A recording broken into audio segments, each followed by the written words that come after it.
श्री सच्चिदानंद सद्गुरु साईनाथ महाराज की जय। श्रीमद् भागवत साई महाकाव्य अध्याय 7 चौथा चरण। तेरे इस विश्वास पर भ्रम का झूठा रंग बेवकूफ बन जाएगी चलकर अपने ढंग। उलझन में उलझे पड़े हम सब लोग तमाम, मंदिर पर कुछ सोचना नहीं है तेरा काम।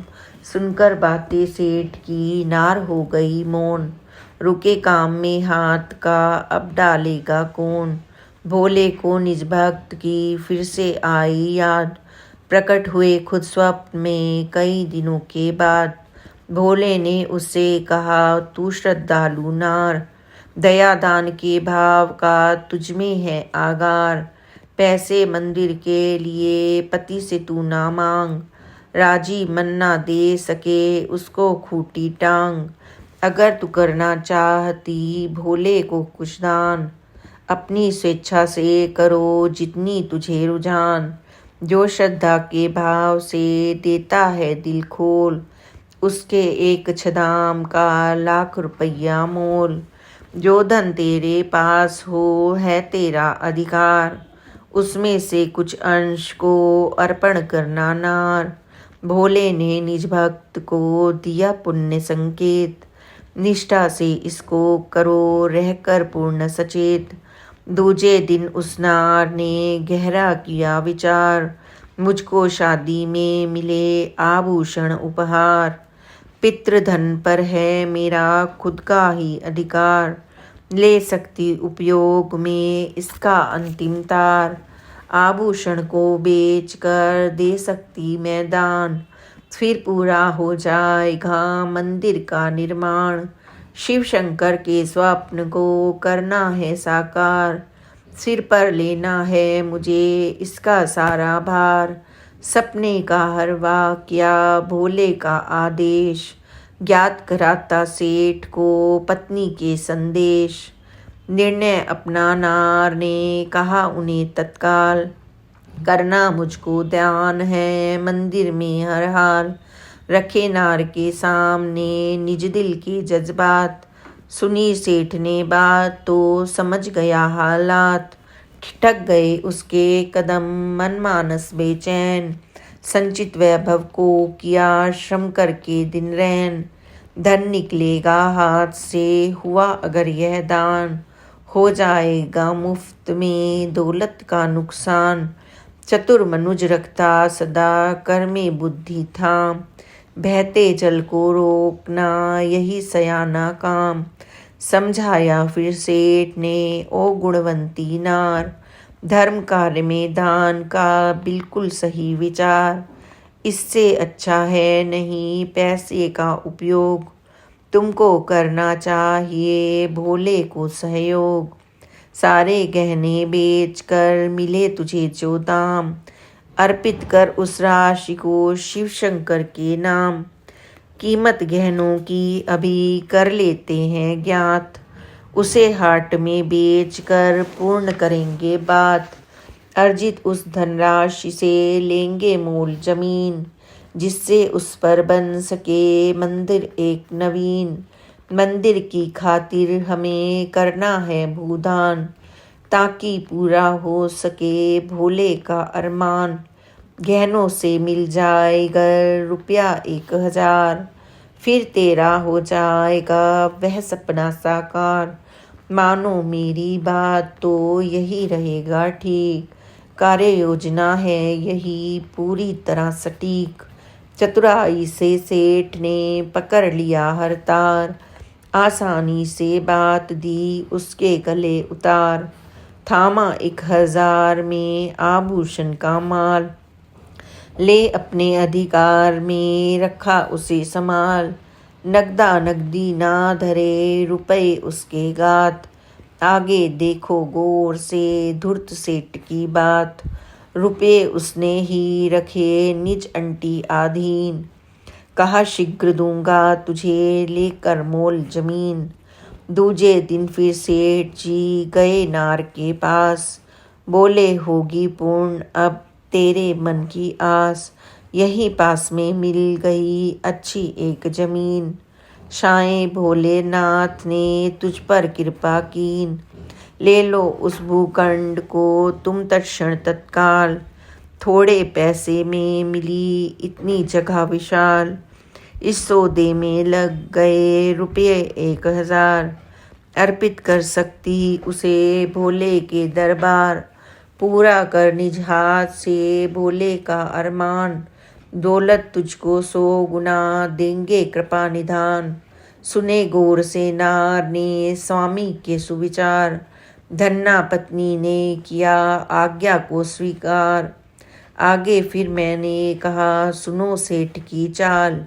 उसने किसकी भूमि पर रचा अनोखा जाल, बंजर भूथी एक पड़ी गिरवी उसके पास। वर्षों से जिसमें कभी उग पाई न घास, दुबकी नामक नार का भू पर था अधिकार। मगर वक्त की मार ने किया उसे लाचार, एक बार उस क्षेत्र में भीषण पड़ा अकाल। दुबकी का उस काल में विकट हो गया हाल, खाने को दाने नहीं बंजर पड़ी जमीन। बुरे वक्त में क्या करें क्षीण अकिंचन दीन, गिरवी उसने रख दिया वह बंजर भूभाग। जिससे कुछ दिन के लिए बुझे पेट की आग, भागी भागी वह गई देख मुकद्दर खेल। पैसे कुछ मिल जाए तो जले दीप के तेल, बंजर भूमि सेठ ने रख ली अपने पास। 200 में पूरी हुई दुखिया मन की आस, बरसों तक सुधरे नहीं दुबकी के हालात। सूद ब्याज का चक्र भी चलता था दिन रात, बंजर भूमि पर चढ़ा इतना ज़्यादा सूद। भूखा अब इस जन्म में बच पाए न वजूद, दुबकी के स्वामित्व को लिया सेठ ने छीन। निज पत्नी के नाम से ले ली मूल जमीन, साधा मतलब सेठ ने करके काम तमाम। धन्ना नारी ने किया भोले को भूदान, धोखे के इस काम का हेर फेर सब देख। घर के गहने बच गए लगा न टक्का एक, एक तीर से कर लिए उसने युगल निशान। भोली भाली नार हो या भोले भगवान, मानव करता स्वार्थ में उल्टे सीधे काम। होता इसके बाद में बहुत बुरा अंजाम, ईश्वर ना कुछ देखता इंसा तेरी भूल। फिर भी उसकी आँख में झोंक रहे तुम धूल। भूमि आई दान में यह धार्मिक उत्कर्ष, और पुजारी को हुआ भूमि पाकर हर्ष। हो जाएगा शीघ्र ही मंदिर का निर्माण, ऐसी आशा से हुए पुलकित पंडित प्राण। पुण्य कार्य के बाद में बीत गए कुछ माह, इसके आगे देख अब मालिक की क्या चाह। आसमान पर छा गया एक भारी नक्षत्र, वर्षा मूसलाधार हुई अत्र तत्र सर्वत्र। आसमान में मी हुआ बिजली का विस्फोट, विद्युत ज्वाला ने किया धराधाम पर चोट। धाराशायी हो गए अच्छे भले मकान, गए काल के गाल में लाखों ही इंसान। धन्ना की नारी गई बचा न धन्ना सेठ, पल भर में प्रलय हो गया चढ़े मौत की भेंट। दुबकी जिंदा ना बची बचे न उसके प्राण, सबके प्राणों ने किया आगे को प्रस्थान। जगह जगह धरती फटी नाचा नंगा काल, लेकिन बंजर भूमि का हुआ न बाका बाल। पाया धन्ना सेठ ने फिर से मनुष्य शरीर, मथुरा नगरी में लिखी आगे की तकदीर। मिला उसे इस जन्म में ब्राह्मण कुल परिवार, निर्धन बगिया में खिला धन्ना का संसार।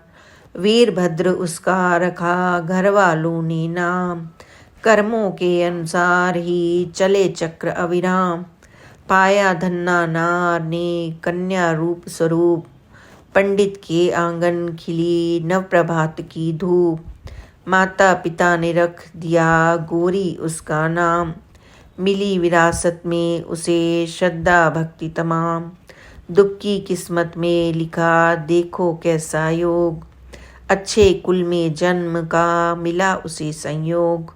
मंदिर गुरुकुल में उगा पुत्र रतन दिनमान, चैन बसप्पा नाम से मिली उसे पहचान। बोला फिर मैं कर्म का अद्भुत है सिद्धांत, सुनो मुसाफिर ध्यान से आगे का वृत्तांत। पंडित मंदिर का सदा आता मेरे पास, भक्ति भाव मन में भरा और पूर्ण विश्वास। श्री सच्चिदानंद सद्गुरु साईनाथ महाराज की जय। आज बस इतना ही। आगे की कथा आप कल सुनें और बाबा की कृपा और प्यार को प्राप्त करें। Please like and subscribe this channel. Om Sai Ram, जय साई राम, ओम साई राम।